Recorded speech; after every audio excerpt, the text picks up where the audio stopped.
existe um plano perfeito. Esse plano perfeito, ele vai embasar, irmãos, tudo que você vive. Esse plano perfeito, ele vai fundamentar todas as suas lutas, todos os seus sofrimentos, todas as suas dores. Você vai encontrar a resposta quando você entender esse plano perfeito. Jeremias capítulo 29, eu quero somente a parte A. Jeremias capítulo 29, versículo 11, parte A. Só a primeira parte é o que a gente vai ler aqui. Porque eu bem sei os pensamentos que tenho a vosso respeito, diz o Senhor. É só isso que eu quero que você fique nessa noite. O Senhor sabe muito bem quais são os planos que Ele tem para as nossas vidas. Queridos, a primeira vez que eu li esse versículo, o Espírito Santo falou de uma forma tão poderosa na minha vida. Porque quando eu entendi aquela frase dali, eu entendi toda a Bíblia. Sabe, quando você entende aquela frase ali, você entende toda a Bíblia. E quando você entende a Bíblia, você entende a razão de você estar aqui. Você entende a razão de cada uma das lutas, das angústias, das dores, das tribulações pelas quais você passa. Porque você entende que tem um plano. Você entende que tem um pensamento. Deus, Ele não deixa nada solto. Deus não deixa nada solto. Não há nada. Nada, absolutamente nada na sua vida que esteja solto. Não, Deus, Ele está no controle de todas as coisas.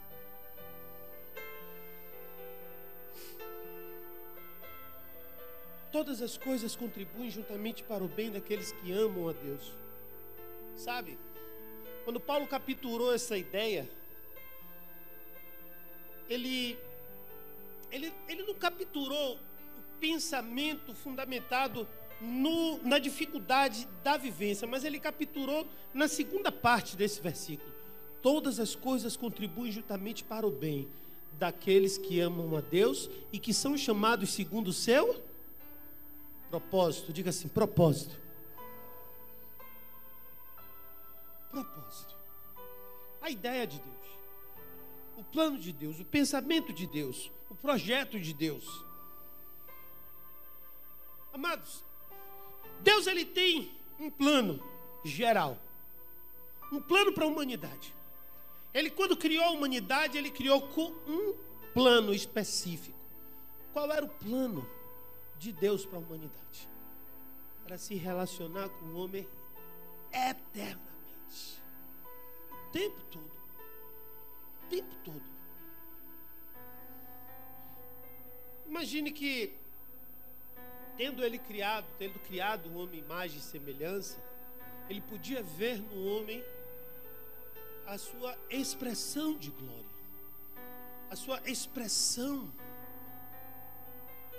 de poder, de beleza, de graça, totalmente derramada ali naquele ser. Então o plano de Deus para a humanidade, ele é belo, mas ele também é perfeito e ele é real. É uma realidade tão absurda, mas tão absurda, que chamou a atenção do mundo espiritual, que contrariava a vontade de Deus.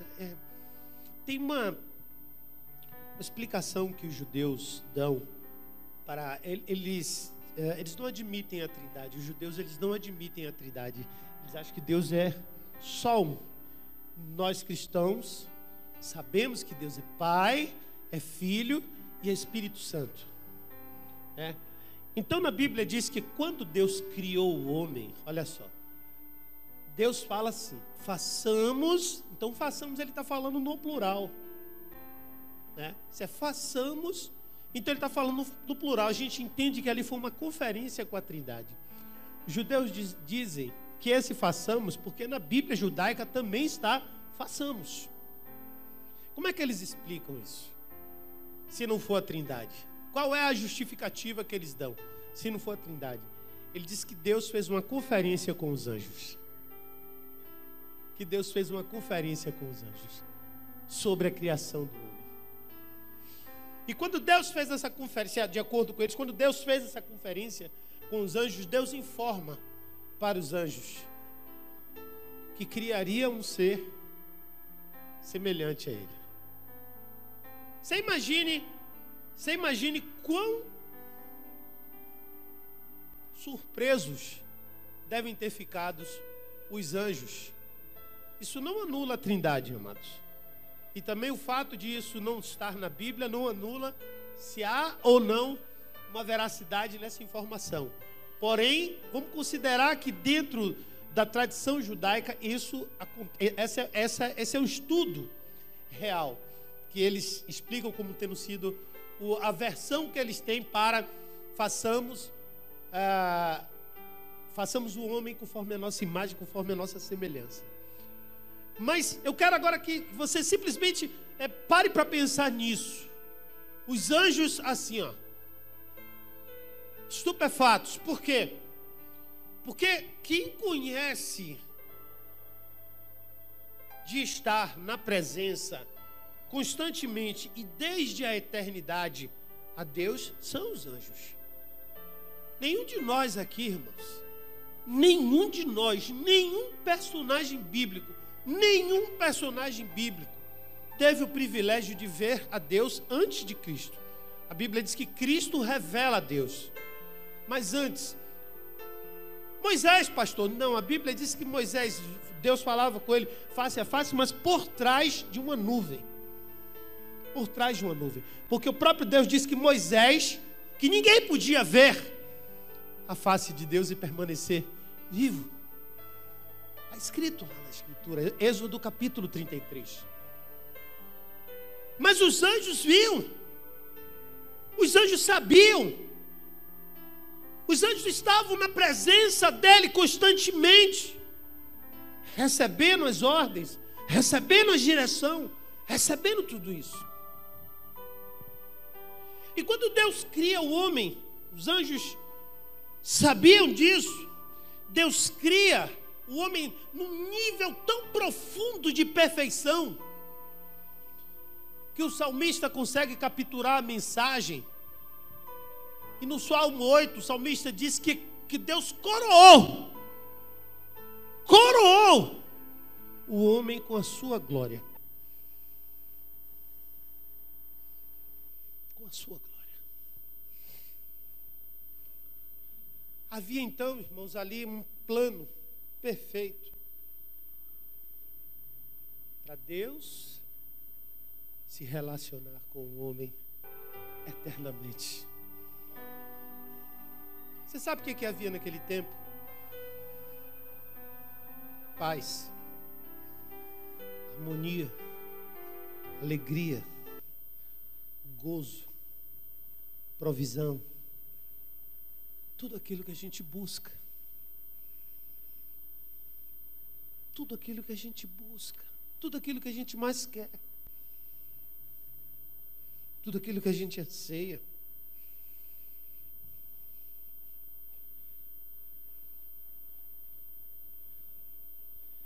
Irmãos, quando a gente entende o plano de Deus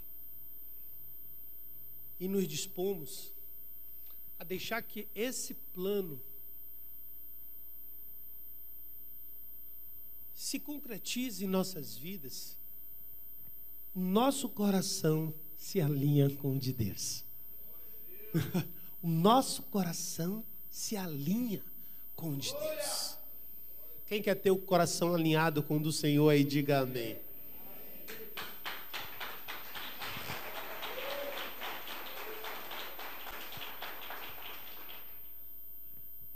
Agora, esse alinhamento, irmãos, não é à toa. E não é para nada. Porque se Deus tem um plano geral para o homem, o alinhamento, você sabe o que o alinhamento produz?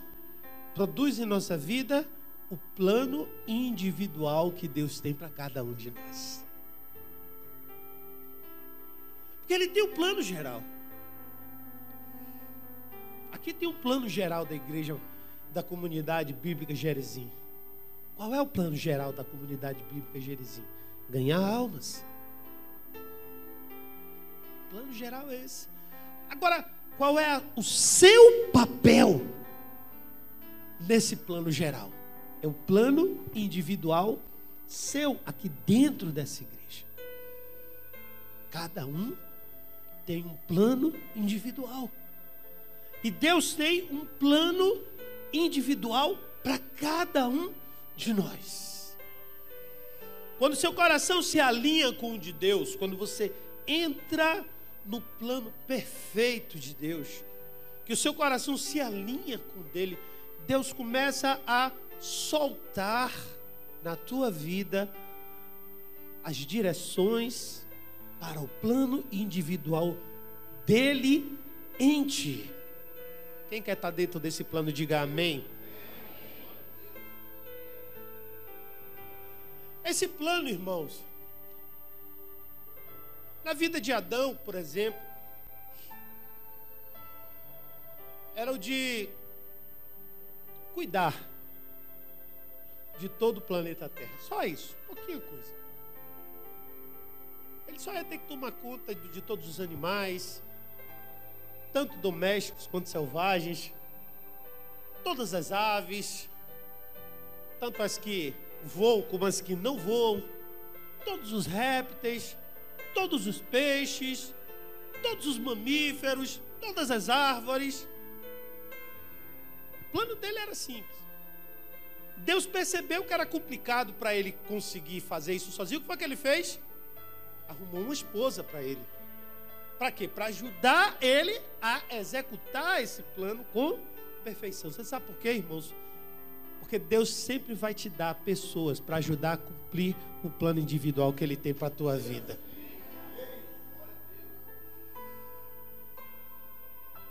É assim com Cristo, foi assim com Cristo. Foi assim com Jesus. Você sabe que nós somos, irmãos, como noiva de Cristo, aqueles que auxiliam o Senhor a cumprir a missão dele aqui na terra. Ele veio e morreu. E agora qual é a nossa parte? Anunciar. Mas dentro desse plano individual, era para ser, irmãos, tudo perfeito. Adão, Eva vivendo feliz, passeando no paraíso, no jardim, colhendo o que precisava comer, o que era necessário, cuidando dos animais, vendo um leãozinho junto com a leoinha, os animais todos passeando, tudo perfeito. Aí entrou uma coisa chamada pecado.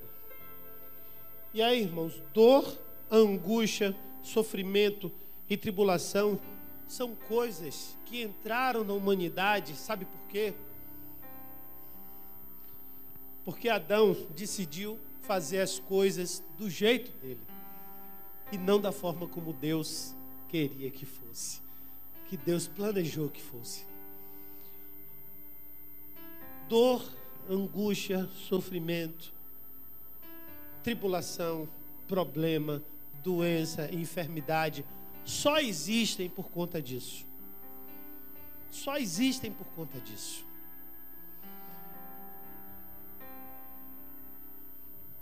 Essas coisas, irmãos, só existem por conta disso. Mas Deus, Ele já tinha alertado que haveria de ser assim. Quando Ele disse, não coma, não faça. Não é não, meu filho? Não é não, Asaf? Cadê Asaf? Asaf, não vá para lá, Asaf. Você deve ter ouvido isso muito do seu pai. Você deve ter ouvido do seu. Cada um deve ter ouvido do nosso pai. Porque Deus, Ele é pai. A expressão do pai em nossa vida é a mesma expressão de Deus sobre nós. A mesma. sempre o mesmo cuidado, sempre o mesmo amor, sempre as mesmas advertências. Você sabe por quê? Porque todo pai quer o melhor para o seu filho, assim como Deus também quer o melhor para você. Por isso que ele diz: eu sei os pensamentos que eu tenho a seu respeito. Eu sei. Deus tem planos perfeitos para nossas vidas. Ele tem um plano perfeito para a humanidade, mas dentro do plano perfeito para a humanidade, Ele tem um plano perfeito para as nossas vidas. Ele tem um plano ideal para as nossas vidas. Então, queridos, veja só. Eu quero agora que você abra o seu pensamento, a sua mente e o seu espírito para o que Deus quer revelar para você nessa noite. Porque quando eu digo que a dor, a angústia, o sofrimento, a tribulação, a enfermidade, o problema, seja lá que coisa ruim possa estar acontecendo com você, que tipo de prova você possa estar passando, que tipo de dificuldade você tem enfrentado a cada dia, quais são as adversidades que têm vindo sobre tua vida. Eu quero que você saiba que elas existem porque Deus quer te ajustar e quer colocar você dentro do plano perfeito para a tua vida.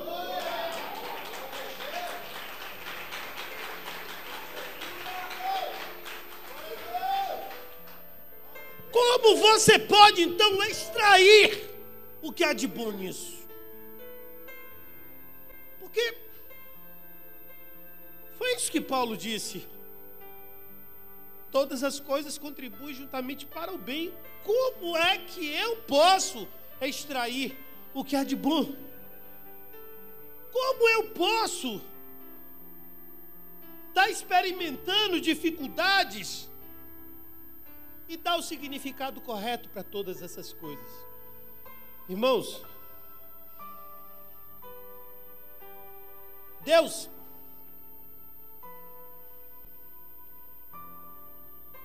pense no plano de Deus como se fosse, vou utilizar uma metáfora que todo mundo conhece, um quebra-cabeças, um grande quebra-cabeças. Você já viu aquele quebra-cabeças gigante de 2.000 peças, 3.000 peças, não é verdade? Às vezes ele é uma paisagem linda, né?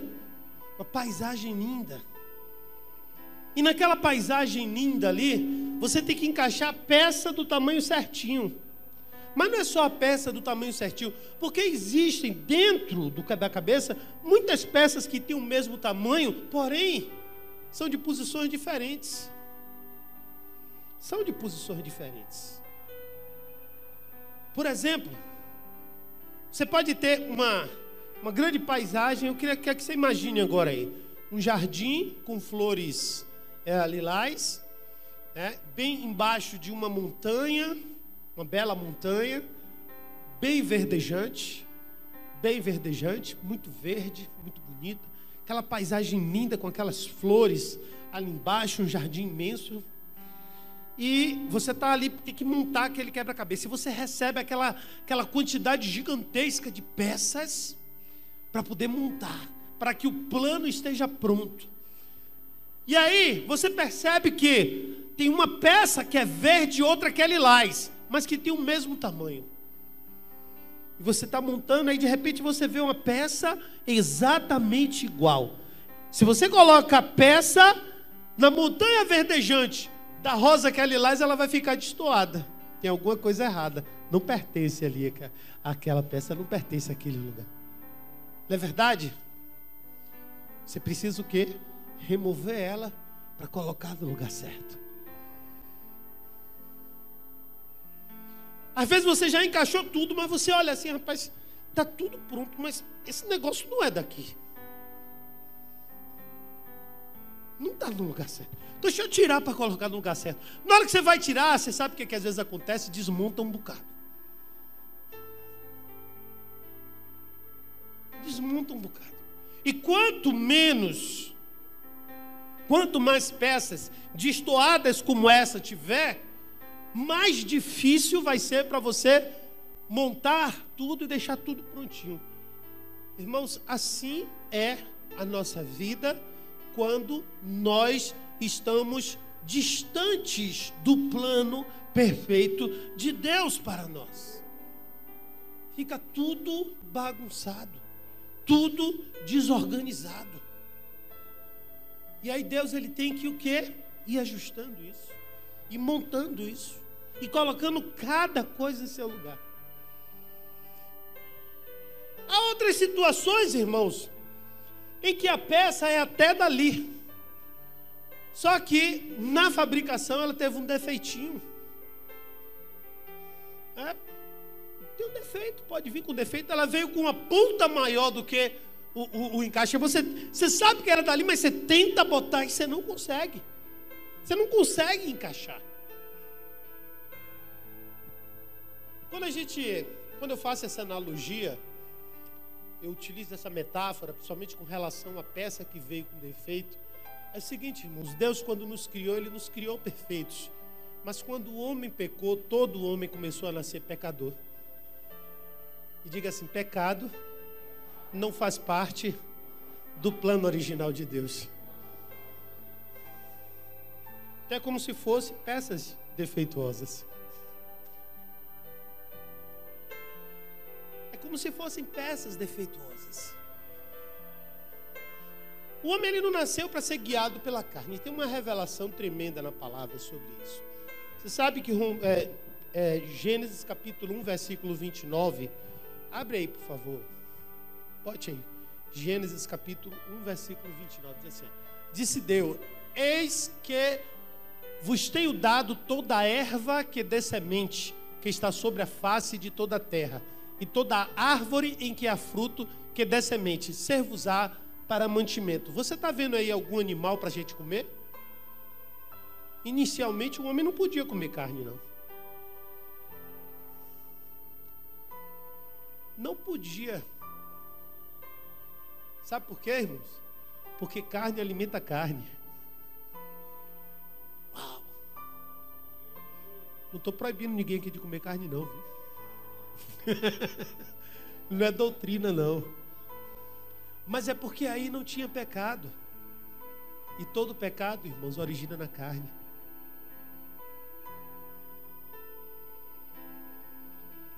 Todo pecado origina na carne. Diga assim, todo pecado origina na carne. E aí o que acontece? O homem, Deus, ele precisa completar o plano dele na vida do homem, daquele que se alinhou com ele. Porque você sabe quando é que você entra no plano perfeito de Deus? É no dia que você diz sim para Jesus. Antes disso, você está fora do plano de Deus. Não é que Ele não tenha um plano para você, é que você está fora desse plano. É diferente. Deus tem sempre um plano para cada um de nós. Porém, é diferente de estarmos ou não no plano dele. É por isso que tem gente que diz assim, pastor, depois que eu aceitei Jesus, foi tanta provação na minha vida, pastor. Quem já ouviu isso alguma vez na vida, diga amém. E quem passou por isso, diga aleluia. É Deus ajustando a sua vida.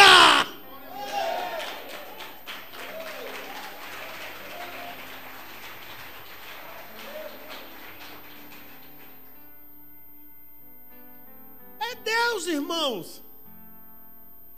É Deus. Sabe por quê? Porque aquela peça defeituosa,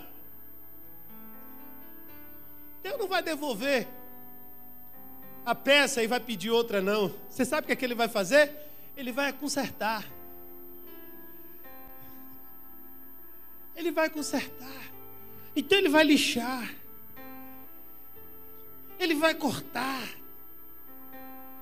Ele vai aparar. Ele vai trabalhar até ela ficar o quê? Perfeitinha, para encaixar ali naquele lugar. Isso dói, irmãos. Eu não sei qual é o corte que não dói. É? Qualquer corte dói. Se cortarem para você hoje, se disser aqui, ó, para o pastor Dilson subir aqui, a partir de hoje, você vai fazer jejum de açúcar, já começa a doer.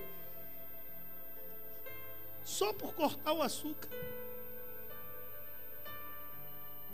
Lá na igreja eu fiz assim, a gente está fazendo a Universidade da Vida, o jejum de lá foi pão. Meu Deus, quando eu disse assim, irmãos, essa semana ninguém come pão, viu? É jejum de pão. Os irmãos olharam, pastor, o que eu faço da minha vida, pastor? O que eu vou comer? Desaparece até todas as outras coisas da face da terra. Parece que só existe pão para comer. Porque qualquer corte dói. É a caverna, né? É o Querite de Elias, o vale do Querite, onde ele foi no rio. Você está entendendo, queridos? Então, agora tem uma coisa importante, que essa aqui é significativa. Quando a gente se alinha no coração de Deus, ao coração de Deus, a gente começa a entender. Então o significado passa a ser outro. Ou seja, você começa a extrair das dificuldades, das lutas, exatamente algo que você sabe que está sendo produzido em tua vida. Toda tribulação, toda angústia, toda dor, todo sofrimento, toda luta produz. Tudo produz, é produtivo, irmãos. Só entende isso quem está com o coração alinhado com o Senhor. Aqueles jargões que as pessoas falavam, né? Não pergunte. Eu já esqueci até como é que era. Por quê, né? Mas para quê? O jargão que o pessoal falava, né? Não pergunte por quê, mas para quê? Mas estavam certos. Porque Deus, Ele permite para construir, permite para produzir, permite para edificar, permite para te fazer crescer, permite para você enxergar. E o mais significativo disso tudo, irmãos, é que é individual. Às vezes a gente quer pegar fórmulas e aplicar em nossa vida. Diga assim, com Deus, as fórmulas não funcionam. Não tem fórmula com Deus. Sabe por quê? Porque Deus, Ele tem individualmente para cada um de nós o seu. Não adianta. É a sua experiência. Essa passagem, essa mensagem que eu estou pregando aqui é o capítulo 13 do livro que eu estou escrevendo. No capítulo 1, eu coloco assim, ó, não é religião, é experiência. Não se trata de religião. Jesus não é uma questão de religião, é uma questão de experiência. O que nós aprendemos sobre Cristo foi a experiência de Cristo aqui na terra, o que Ele viveu aqui na terra. Porque vida é experiência. Diga assim, vida é experiência. Você só sabe que está vivo quando você experimenta fatos, situações, relacionamentos. Não tem outra forma. Quando é que uma pessoa está morta? Quando ela está isolada de tudo. Mas quando ela está vivendo é quando ela está experimentando. Esse momento aqui é um momento em que você está vivendo, você está experimentando. Nós passamos por um momento de experiência maravilhoso de adoração há pouco tempo. Hoje estamos vivendo um momento de aprendizado, de crescimento, de avanço, de ampliação, de visão. Sabe por quê, irmãos? Quando a gente se alinha, nosso coração se alinha com o de Deus. Deus, Ele simplesmente, Ele não nos esconde mais absolutamente nada. Abre aí, 1 Coríntios capítulo 2, verso 9. Mas como está escrito, parece até que Deus está escondendo alguma coisa da gente, né? as coisas que o olho não viu e o ouvido não ouviu, e não subiram ao coração do homem, são as que Deus preparou para os que o... Preste atenção. Mas quando você entra no propósito, ou no plano perfeito de Deus, Deus te dá um presente. Um presente que é presente. O Emanuel. Olha só, o Emanuel. O Deus conosco, Jesus. Jesus esteve e depois ele se foi. E o que foi que ele deixou? Eita, glória a Deus! Agora olha só o que diz o verso 10. Mas, verso 10. Mas Deus nos revelou pelo seu Espírito, porque o Espírito penetra todas as coisas, ainda as profundezas de Deus. Deus vai revelar tudo para você.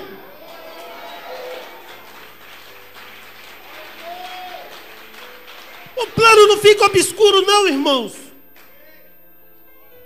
O plano não fica desconhecido, você não vai ficar perdido. Você vai entender, você vai compreender, seus olhos vão ser abertos. Deus vai te dar uma visão profética. Porque, irmãos, isso é a vontade dele.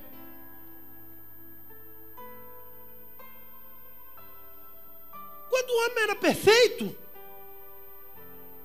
Gênesis capítulo 1, versículo 26. Disse Deus: façamos o homem à nossa imagem, conforme a nossa semelhança, e domine. Olha aí. Começou a revelar. Não escondeu nada. Está tudo aí. Olha, eu estou te criando para isso, ó. Dominar os peixes do mar, dominar as aves dos céus, dominar o gado, a terra e todo o réptil que se move na terra. Tem alguma coisa escondida aí? Deus também está querendo dizer e mostrar isso para você. Não tem nada escondido. O problema, você sabe o que é? É que nossos olhos não olham para onde nós devemos olhar. Nossos olhos ficam olhando, sabe para quê? Para a tribulação, para o problema, para a luta, para a dor, para a angústia, para o problema. E aí vem aqui buscar a resposta para a dor, pois Deus está trazendo para você a resposta para a sua dor. É agora! Eu não sei quanto tempo isso pode passar em sua vida. Eu só sei que na hora que você entender, o que dói não vai mais doer.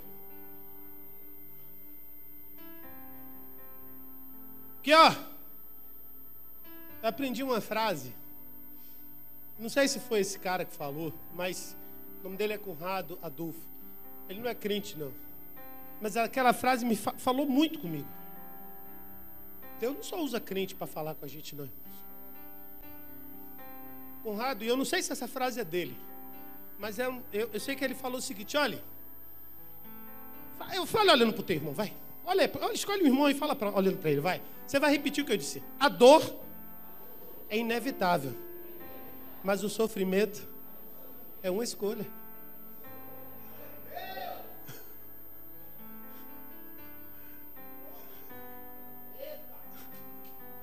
Deu para entender isso? Deu para entender isso? Veja só, irmãos, a dor é inevitável, mas o sofrimento é uma escolha. Sabe por quê? A dor é um efeito físico. O sofrimento é uma manifestação emocional. Você sofre com a dor se você quiser. Você sofre com a dor se você não interpretar corretamente o motivo da dor.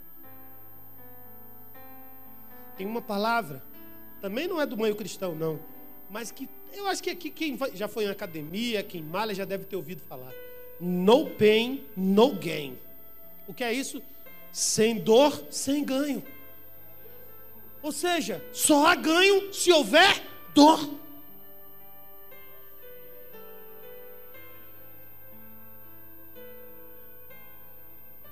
Parece até que esses caras receberam essas palavras do Espírito Santo, né? Mas quando você está vivendo com o seu coração alinhado com o coração de Deus, você começa a perceber isso. Essa transformação, eu vou contar aqui, vou passar por 3 pessoas rapidamente, porque não dá para, senão eu vou ficar aqui a fazer a vigília, certo? Veja só, Jó, você sabe quando foi que a chave de Jó mudou, da vida de Jó mudou? Jó passou menos de 1 ano naquela luta, foi menos de 1 ano. Mas abre aí Jó 19, 25.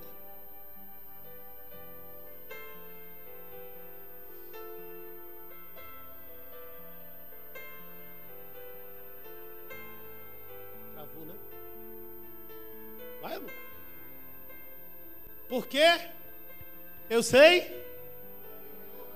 É interessante, irmãos, essa frase, apesar de ser um pouquinho antes do meio, mas ela, quando você pega o livro todo, ela está exatamente no centro do livro.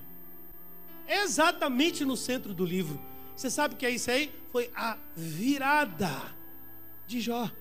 Quando ele diz, eu sei que o meu Redentor vive, ele teve a revelação do plano perfeito de Deus. E aí no versículo 3 do capítulo 42, ou é 2 do capítulo... Deixa eu ver aqui direitinho para ele não abrir o versículo errado. Capítulo 42, versículo 2, ele diz assim, ó, eu bem sei que tudo podes e que nenhum dos teus propósitos, olha, pode ser impedido.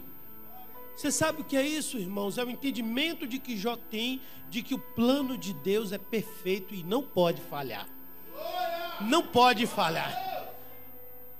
É por isso que vem a dor, é por isso que vem a tribulação, é por isso que vem a angústia. Você sabe por quê? O que Deus planejou para você vai acontecer.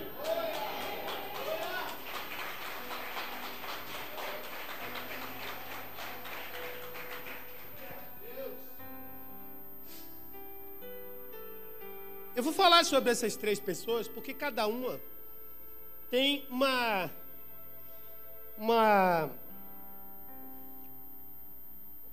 um impacto que Deus gera na vida dele para poder encaixar dentro do propósito, vai fundamentar, primeiro, ou no propósito, ou na maturidade, ou no caráter. No caso de Jó foi no caráter.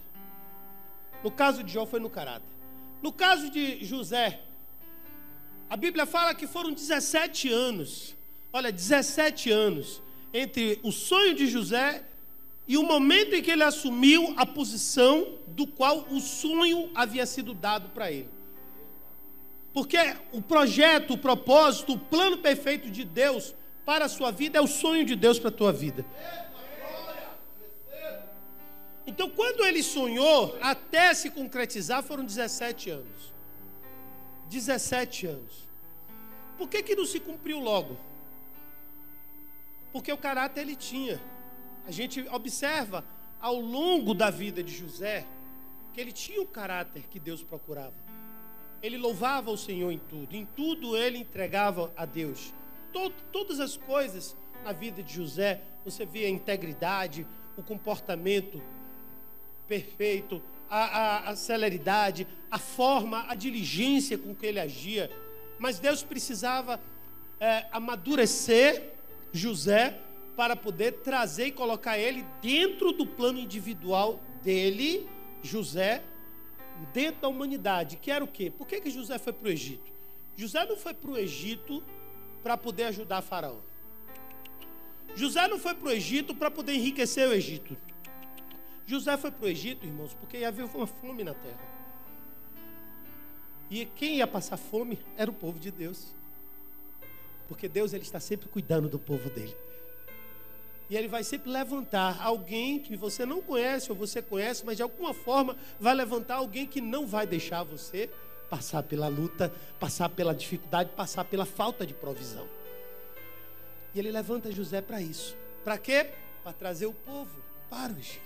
E para cumprir uma profecia que estava lá em Gênesis capítulo 15, quando Deus diz para Abraão: por terra estranha peregrinarás. Então o propósito de Deus era esse com José. Mas ele precisava passar por um estágio de maturidade que foi de muita luta, muita angústia. Pode ser que tenha pessoas aqui que estão passando por esse processo de luta, de provação, é porque Deus está amadurecendo você.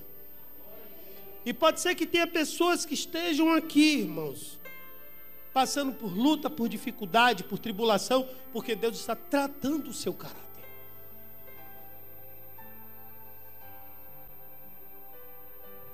Nas duas situações, tanto caráter quanto maturidade, Deus trabalhou na vida de Pedro. Tanto caráter quanto maturidade. Tanto em um quanto outro. Você sabe que Jesus, no livro de João, no penúltimo capítulo do livro de João, não precisa abrir não.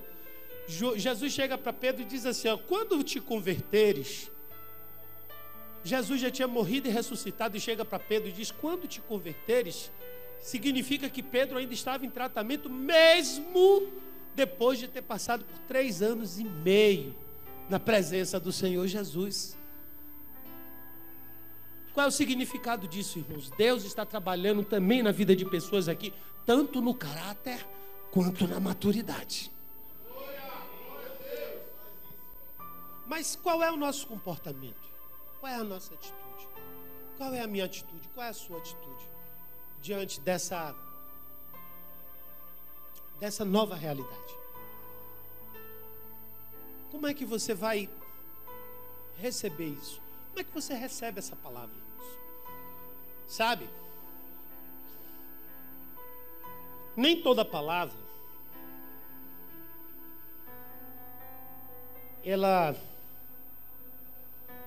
é só de glória a Deus e aleluia. Tem palavra que é de correção. Quando Paulo escreve para Timóteo, lá em 2 Timóteo capítulo 3, verso 16, anote aí, esses capítulos 3 e 16 são fortes, viu? Não é só o João 3,16, não, tem um bocado de 3,16 aí muito forte. Eu vou descobrir uma hora dessa o que é que tem de profético nisso aí. Olha o que ela diz, ó. Toda escritura é divinamente inspirada e proveitosa para ensinar e para...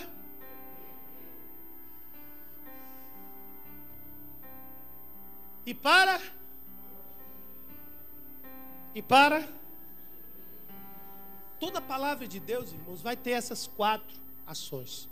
Primeiro, o ensino. Diga assim, ensino. Porque o ensino ele agrega valor. Toda mensagem, ao final da mensagem, tem que ter agregado valor na tua vida. Qual foi o valor que você está agregando hoje na sua vida? Essa palavra, irmãos, Deus ele quer que você entenda uma coisa, certo? O apóstolo Paulo, ele foi no Novo Testamento o homem mais usado por Deus de todos. Eu falo sem medo de errar.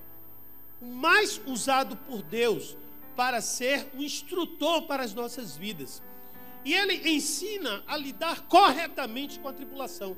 Porque ele teve a revelação de que tribulação, problema, dor, angústia, sofrimento é produtor. Olha só, Romanos capítulo 5, versículo 3. Olha a atitude de Paulo. Ele está nos ensinando, ele está ensinando a você agora como se comportar diante do problema. E não somente nisso, também nos gloriamos aonde? Diga assim, na tribulação eu tenho que me gloriar. O que é gloriar, irmãos? Essa palavra também pode ser traduzida por me alegrar. Me alegrar. Sabe por quê? É esquisito, esse Paulo é todo doido. Ele diz que tudo contribui para o bem daqueles que amam a Deus. As coisas ruins também? Sim. Esse Paulo é maluco. Ele diz que é para eu me alegrar em tribulação? Sim. Sabe por quê? Porque a tribulação tem que palavra ali depois? Produz. E produz o quê? Diga assim, paciência. Paciência, irmãos, é longanimidade. Quem é que está precisando de paciência aí? Diga amém. Misericórdia, tanta gente assim. Se prepare para receber tribulação. Se prepare, diga assim, irmão. Diga, olha para o teu, diga assim, irmão. Você disse que está precisando de paciência, então se prepare, que lá vem tribulação.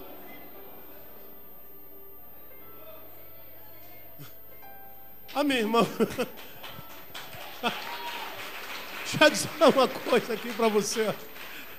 É melhor você ter paciência logo, viu? É melhor você ter paciência. Toda vez que você tiver impaciente, você... Epa, vai lá, vem tribulação, deixa eu ter paciência.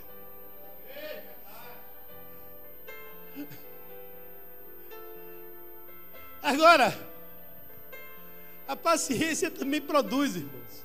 Você sabe o que é que a paciência produz? Passe aí para o versículo seguinte. Produz a experiência.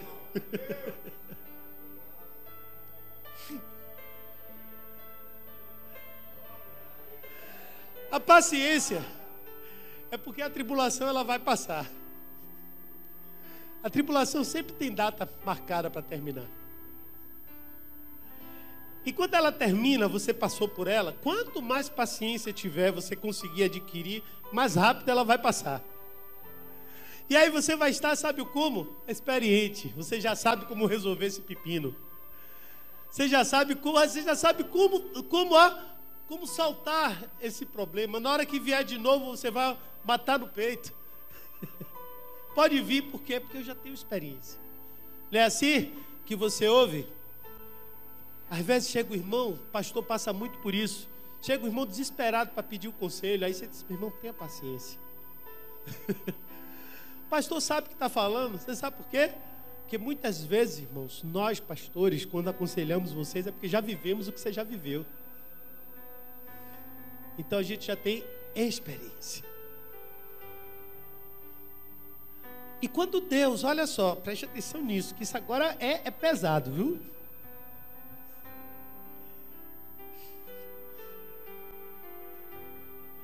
Quando Deus escolhe alguém para tribular muito,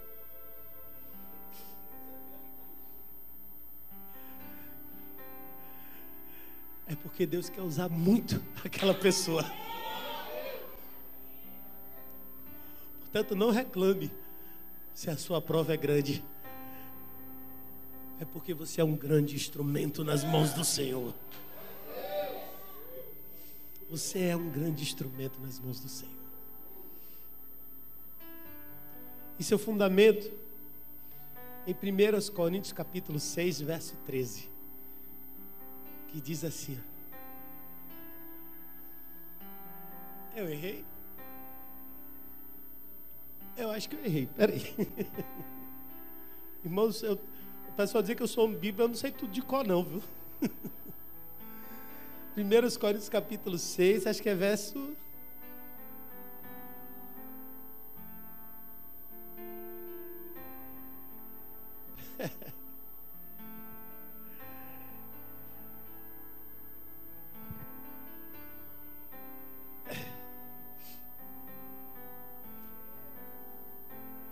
É 10, versículo 13. Desculpe, irmãos. 10, 13. Não veio o quê?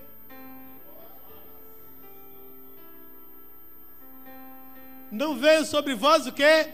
Tentação acima do que podeis suportar.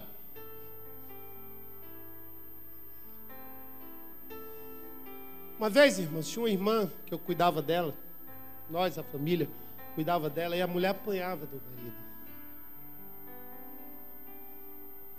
E ela suportava ali. Toda vez que eu via ela, eu admirava e chorava. Não pelo sofrimento dela, mas pela força que ela tinha de suportar tudo aquilo. Preste atenção, irmãos. Quanto maior a prova, maior a tua força. Quanto maior a luta, quanto maior a tribulação, maior a confiança de Deus em ti. A confiança de Deus em ti. Deus te deu um coração novo e te colocou à beira da morte. Você sabe por quê? Porque Ele sabe o tamanho do homem que está aí dentro. Ele sabe do tamanho do líder, do pastor que está aí. Deus permitiu tudo aquilo na tua vida para que você tenha mais e mais coragem de realizar a obra que Ele colocou em tuas mãos. Não tenha medo. O teu coração, ele não vai falhar. Muito pelo contrário. Hoje o teu coração está mais forte. O teu coração está mais preparado. O teu coração está mais firme. Mas você está mais maduro também. Você sabe agora o que não deve comer. Você sabe agora o que não deve fazer. Você sabe agora como se cuidar melhor. Porque Deus permitiu tudo aquilo na tua vida para te ensinar que Ele quer te usar por muito tempo ainda.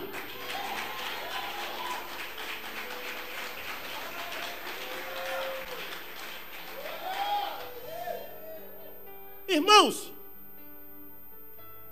quando o seu coração se alinha com o de Deus, quando você entra no plano perfeito de Deus, não há absolutamente nenhuma situação mais que te assuste. Não há nenhuma situação mais que te pare. Você sabe por quê? Porque você sabe que Deus está no controle e tudo aquilo ali que está acontecendo era para a glória dEle. Deus será glorificado na tua vida, irmãos. Deus será glorificado na tua vida. Entendendo você que a obra que Ele começou, Ele já viu pronta.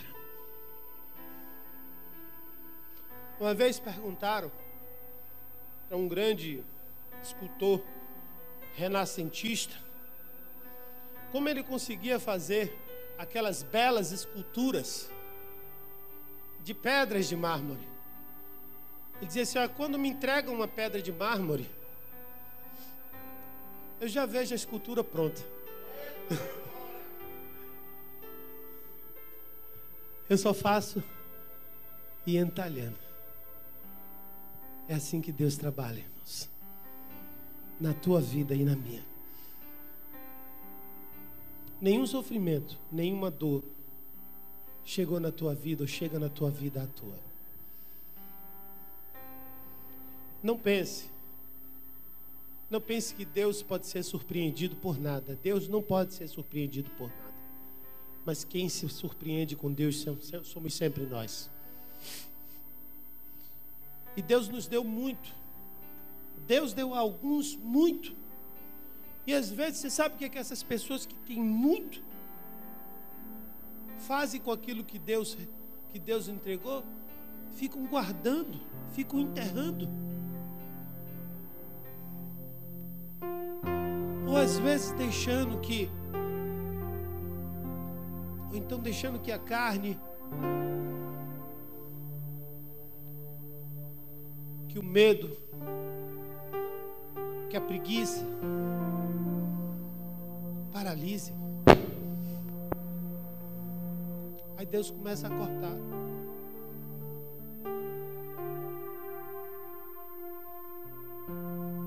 Deus começa a cortar.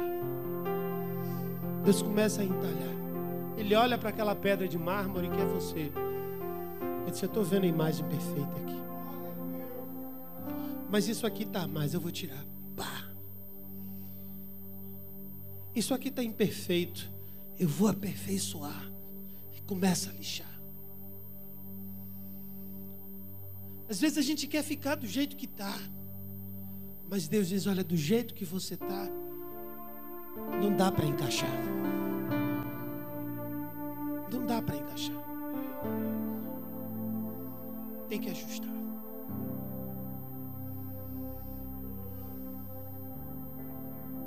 A gente tem que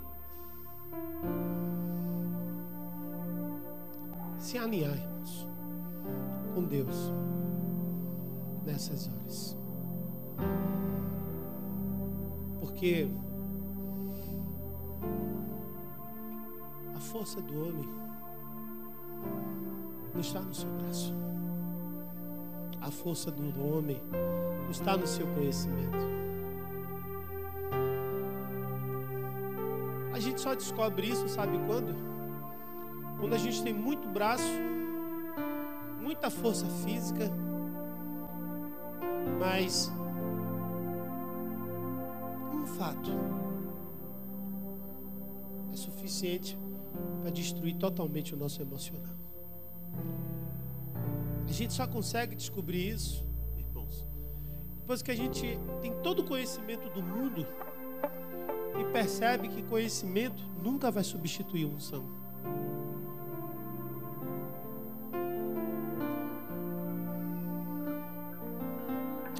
Tiago Brunet escreveu um livro chamado O Maior Poder do Mundo. Eu acho que é esse o título, me lembro.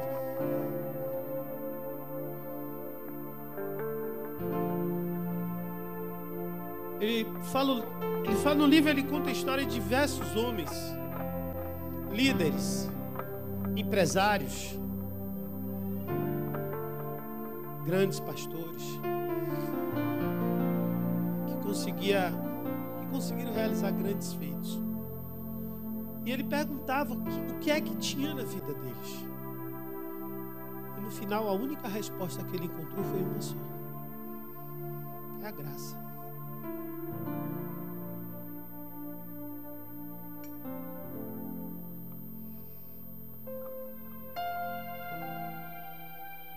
A gente às vezes desperdiça a graça, irmãos. A gente desperdiça a graça quando a gente não reconhece o que Deus nos deu sem nós merecermos. Quando nós não cuidamos de nossa vida. Quando nós não cuidamos das pessoas que nós amamos. Quando nós não amamos os nossos familiares, cônjuges. Quando nós não valorizamos a bênção que o Senhor nos deu quando nos escolheu para o plano perfeito dele. Deus quer nessa noite que você entenda. Eita, quase que eu caio. Eu confesso que eu estou inebriado.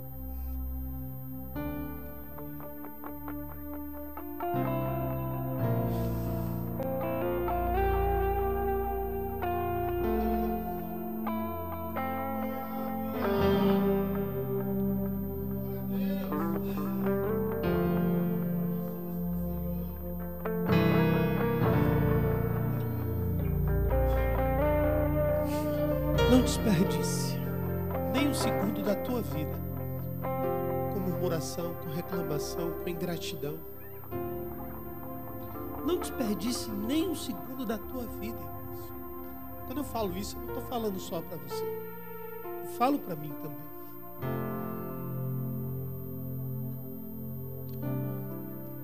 Porque quando a gente compreende o propósito perfeito de Deus, o plano perfeito de Deus para as nossas vidas, nós vamos entender que as coisas, elas não são exatamente como a gente queria que elas fossem, mas elas são muito melhores, porque elas são como Deus quer que elas sejam. E a Bíblia diz: eu sei os pensamentos que eu tenho a vosso respeito.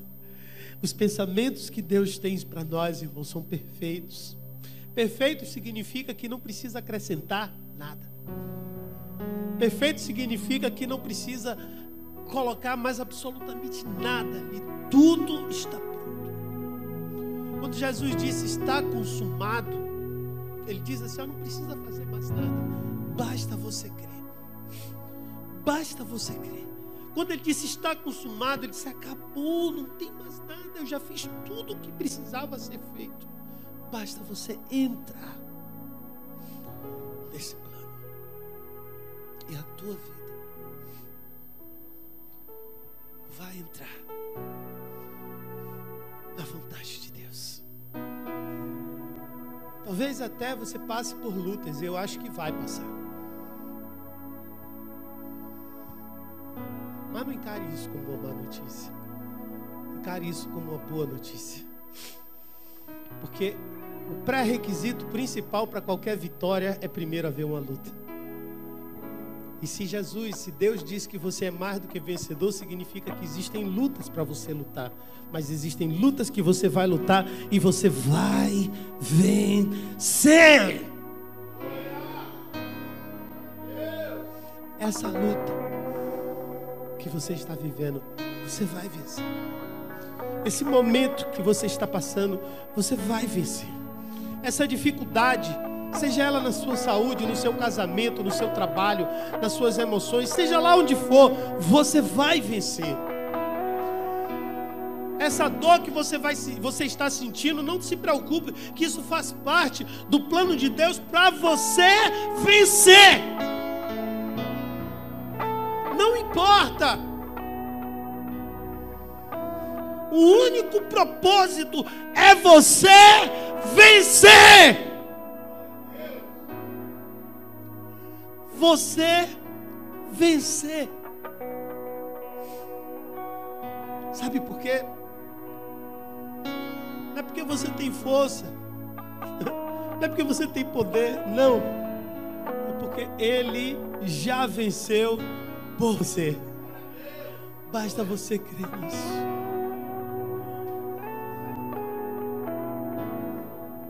Vitorioso és.